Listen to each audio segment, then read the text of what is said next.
Hello दोस्तों, कैसे हैं आप सभी लोग। तो हिंदी की क्लास को कंटिन्यू करते हुए और आज भी हम गद्यांश और पद्यांश से शुरू करेंगे और उसके बारे में फिर से एक नई ट्रिक बताएंगे आप लोगों को, जिससे कि बच्चों को क्या होता है, ये 15 नंबर फ्री के हो जाते हैं लेकिन बच्चे इसे छोड़ देते हैं कि पढ़ने के चक्कर में, है ना। तो मैं इसकी एक अच्छी सी ट्रिक बताऊँगा। पहले भी मैंने जो पुराने बच्चे हैं उनको बता चुका हूँ कैसे शुरू करेंगे। और क्वेश्चन आपका इसी तरीके से दिया गया होगा कि 91 से 99 तक नीचे दिए गए गद्यांश को पढ़कर पूछे गए प्रश्नों के सही सबसे उपयुक्त उत्तर वाले विकल्प को चुनिए। ठीक है।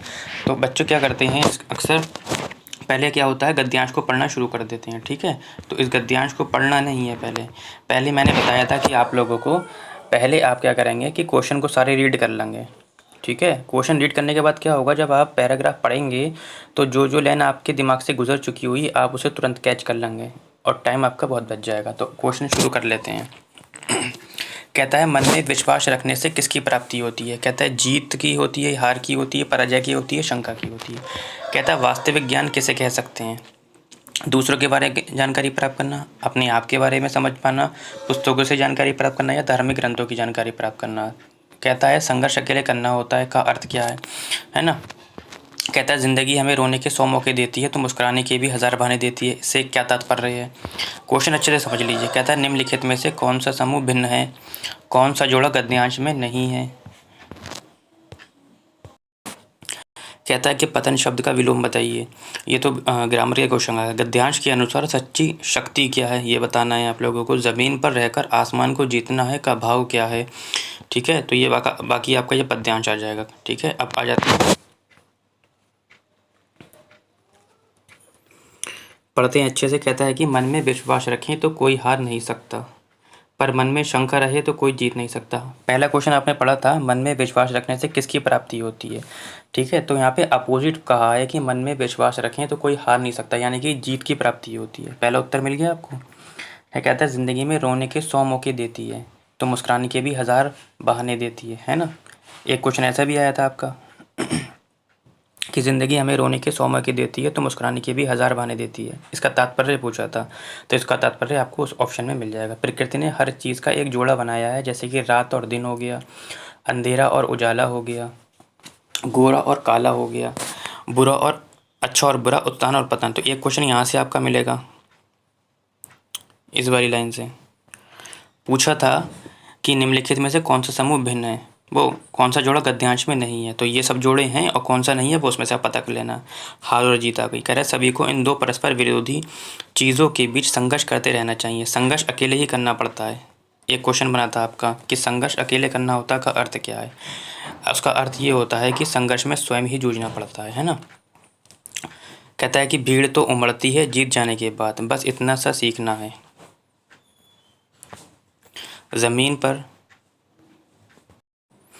ज़मीन पर रहकर आसमान को जीतना है तो दूसरों को समझना बुद्धिमानी है।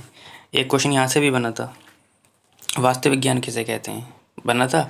तो दूसरों को समझना क्या है, बुद्धिमानी है, और खुद को समझना असली ज्ञान, यानी कि दूसरों को काबू करना बल है और अपने आप को काबू करना वास्तविक शक्ति है। ठीक है। तो एक क्वेश्चन आपका यहाँ से। अब देखो आते हैं ऑप्शन की ओर।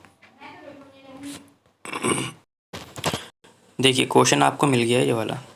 कहता है कि मन में विश्वास रखने से किसकी प्राप्ति होती है। पहली ही लाइन थी आपकी, किसकी प्राप्ति होती है, जीत की प्राप्ति होती है। ठीक है। पहली लाइन थी ना आपकी। ठीक है, आगे बढ़ते हैं। कहता है कि वास्तविक ज्ञान किसे कहते हैं। सबसे लास्ट वाली लाइन मैंने आपको बताई थी, वास्तविक ज्ञान किसे कहते हैं। तो मैंने बताया था कि दूसरों के बारे में जानकारी प्राप्त करना क्या कहलाता है, बुद्धिमानी कहलाता है। और अपने आप के बारे में समझना क्या कहलाता है, वास्तविक ज्ञान कहलाता है ना। आखिरी लाइन थी ना आपकी। आगे बढ़ते हैं। कहता है कि संघर्ष अकेले करना होता है, लाइन थी बीच में, संघर्ष अकेले करना होता है। इसका अर्थ पूछ रहा है। कह रहा है कि संघर्ष में कोई अकेला नहीं छोड़ता, संघर्ष में स्वयं ही जूझना होता है। संघर्ष से व्यक्तित्व निखरता है, यह सभी के जीवन में संघर्ष है। तो देखो संघर्ष अकेले करना होता है, इसका मतलब होता है कि हमें स्वयं ही जूझना होता है। आगे बढ़ते हैं। क्वेश्चन नंबर हम,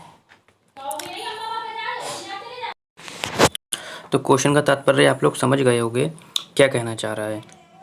यहाँ रोने से मतलब क्या होता है, यहाँ रोने से तात्पर्य दुख को बोलते हैं और मुस्कुराने से तात्पर्य सुख को बोलते हैं, यानी कि ज़िंदगी में दुख और सुख दोनों ही होते हैं। आगे बढ़ते हैं। क्वेश्चन नंबर हम 95 की ओर। कहता है कि निम्नलिखित में से कौन सा समूह भिन्न है।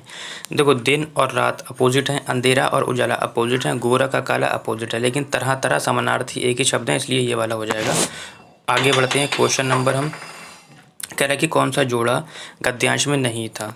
ठीक है, तो कौन सा जोड़ा नहीं था। देखो, रात और दिन था, अच्छा और बुरा था, उत्थान और पतन था, लेकिन सुख और दुख आपका क्या, सुख और दुख जोड़ा गद्यांश में नहीं था। अगर आप गद्यांश पढ़ेंगे तो आपको ये नहीं मिलेगा, ये तीनों मिलेंगे आपको, ये भी मिलेगा, ये भी मिलेगा और ये भी मिलेगा। ठीक, आगे बढ़ते हैं क्वेश्चन नंबर 97 की ओर। कहता है कि विलोम शब्द में कहता है कि पतन शब्द का विलोम क्या है। तो उत्थान का होता है आपका पतन। ठीक है, अधोगति का क्या होता है। अधोगति का मतलब होता है, एक मिनट, अधोगति का मतलब होता है ऊर्ध्व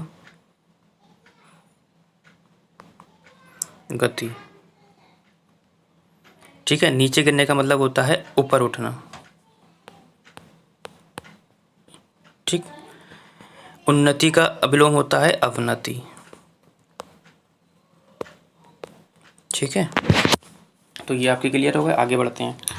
कहता है कि गद्यांश के अनुसार सच्ची शक्ति क्या है। सबसे लास्ट वाली आपकी लाइन थी, अगर आप गद्यांश को देखेंगे तो सबसे लास्ट वाली लाइन थी आपकी। कहता है दूसरों पर विजय प्राप्त करना, स्वयं पर नियंत्रण रखना, दूसरों के को नियंत्रण में रखना, या सफलता को प्राप्त करना। तो गद्यांश में जो सच्ची शक्ति थी वो सबसे लास्ट वाली लाइन थी, स्वयं पर नियंत्रण रखना। गद्यांश की अंतिम पंक्ति में स्पष्ट रूप से कहा गया था, मैंने पढ़ाया था आपको, कि दूसरों को काबू करना बल है और खुद को काबू करना वास्तविक शक्ति है। यानी कि ऑप्शन नंबर आपका हो जाएगा स्वयं को नियंत्रण करना, यानी कि तीसरा।